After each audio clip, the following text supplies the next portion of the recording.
Praise the Lord. सभी बहनों भाइयों को जय मसीह की। मैं आपका पास्टर दिलबाग ब्राड। हम देख रहे थे कि अंत के दिनों में जो निशान होंगे कि लोग अपनी कानों की खुजली के कारण, अपनी अभिलाषाओं के कारण अपने प्रचारक खुद ढूंढेंगे। और उसके बाद हम देखना चाहते हैं कि जैसे जो पास्टर आत्मा की गवाही से चलते हैं, जहाँ जिनको आम भाषा में ओवर स्पिरिचुअल बोला जाता है, तो उन लोगों के लिए भी क्या बाइबल बता रही है, अंत के दिनों में क्या होगा। इसके लिए हमको जाना पड़ेगा पुराने नियम में, होशेया की किताब में जाना पड़ेगा। 9 चैप्टर उसकी 7वीं आयत, होशेया 9 चैप्टर उसकी 7th वर्स हम देखेंगे कि वो हमें क्या बताती है। दंड के दिन आए हैं, बदला लेने के दिन आए हैं, और इज़राइल यह जान ले, उनके बहुत से अधर्मी और बड़े द्वेष के कारण भविष्यवक्ता तो मूर्ख हैं। जो स्पिरिचुअल प्रॉफिट्स हैं, जो स्पिरिचुअल प्रभु के दास हैं, जिनको आम भाषा में ओवर स्पिरिचुअल बोला जाता है, वो तो मूर्ख ठहराए जा रहे हैं। और उसके बाद लिखा हुआ है, जिस पुरुष पर आत्मा उतरता वह बावला ठहरेगा। और पंजाबी में बड़ा ज़बरदस्त लिखा हुआ, जिस दे ऊपर आत्मा आउंदा आ वो पागल गिनिया जाता है। वाकई ही रियल में ये बात सच है कि जो ज़्यादा आत्मा की गवाही से चलता है, आम लोग जो आत्मा की बात नहीं सुन पाते, या जो अपनी कानों की खुजली के अनुसार चलते हैं, जो अपनी मन की अभिलाषाओं के कारण चलते हैं, वो उन आत्मिक लोगों को बावला ही समझते हैं। वो पवित्र आत्मा की गवाही को बावलापन समझते हैं। उनकी भविष्यवाणी को, क्योंकि भविष्यवाणी लोगों की मर्जी के लिए नहीं होती ना, लोगों की इच्छा पूरी करने के लिए नहीं होती।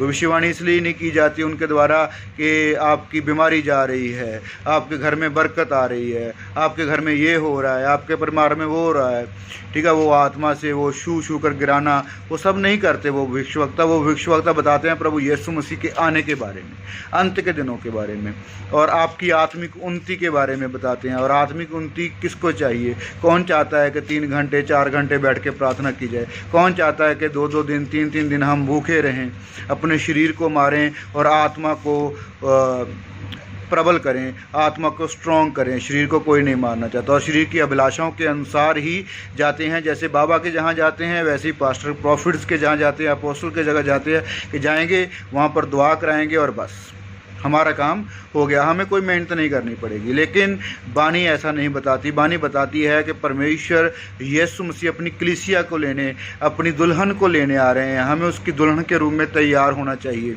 जैसे एक मंगेतर लड़की होती है जो अपनी शादी से पहले तैयारी करती है, अपने आप को बचा के रखती है, अपने को संवारती है।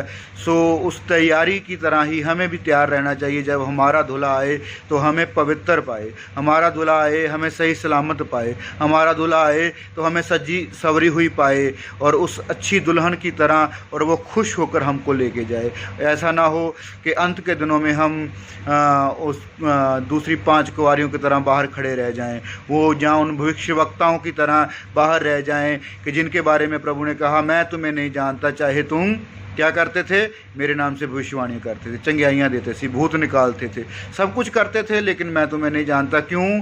क्योंकि तुम्हारे काम शरीर के थे। आप लोग शरीर को बचा रहे थे। शरीर नीचे धरती पर हैं, आप उन पर जाके राज्य करो। लेकिन हमारा पहला काम क्या होना चाहिए? हमारा पहला काम होना चाहिए, हमें आत्मा बचानी है, हमें आत्माओं को बचाना है, आत्माओं को परमेश्वर के घर तक पहुंचाने वाले बनाना है, आत्माओं को स्वर्ग जाने वाला बनाना है। और जितनी ज़्यादा आत्माएं आपको आपने अपनी चर्चों में, अपनी कलीसियाओं में, जहाँ अपने परिवार में आपने इकट्ठी की हुई हैं, फॉर एग्ज़ाम्पल एक परिवार है, उसमें 4 या 5 कोई मेंबर्स हैं परिवार के, तो उनका भी न्याय आपको देना है कि आपने परिवार के मेंबरों को प्रार्थना करने के लिए उत्साहित किया, जहाँ चर्च जाने में उत्साहित किया, जहाँ फास्टिंग में उत्साहित किया, जहाँ उनको डीमोटिवेट किया।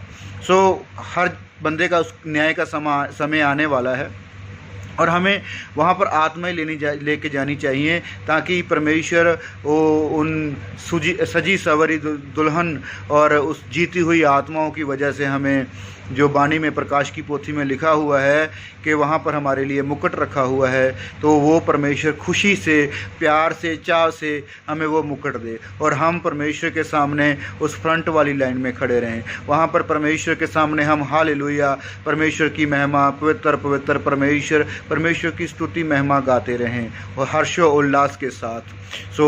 हमें दो बातें हमने पिछले 2 वीडियोज़ में सीखी हैं। पहली कि हमें अपनी कानों की खुजली मिटाने वाले नहीं होना चाहिए, हमें अपनी मर्जी से प्रचारक नहीं चुनने चाहिए। जो परमेश्वर की अगुवाई से प्रचारक हैं उनको सुनना चाहिए और ख़ास तौर पर अपने पास्टर्स को इज्जत देकर उनकी बात को सुनना चाहिए, क्योंकि उन्होंने आपका हिसाब देना है। दूसरा, जो परमेश्वर का दास, जो भविष्यवक्ता आत्मा की गवाही से चलता है, आत्मा की गवाही से भविष्यवाणी करता है, लोगों की मर्जी की नहीं, तो वो बावला ठहरता है, वो पागल ठहरता है। इसी तरह आज जो दुनियावी प्रचार को हमको छोड़कर आत्मिक और स्वर्गीय प्रचार को बढ़ावा देना चाहिए और कलीसिया को भी चाहिए कि हमें दुनियावी नहीं आत्मिक बनना चाहिए। प्रभु आप सबको आशीष दे और हमारा चैनल जो आप देख रहे हैं उसको लाइक, सब्सक्राइब और इन वीडियोस को शेयर करें ताकि ज़्यादा से ज़्यादा लोग इस वचन को सुनकर आशीषित हो सकें। एक बार फिर जय मसीह की। प्रभु आप सबको आशीष दे।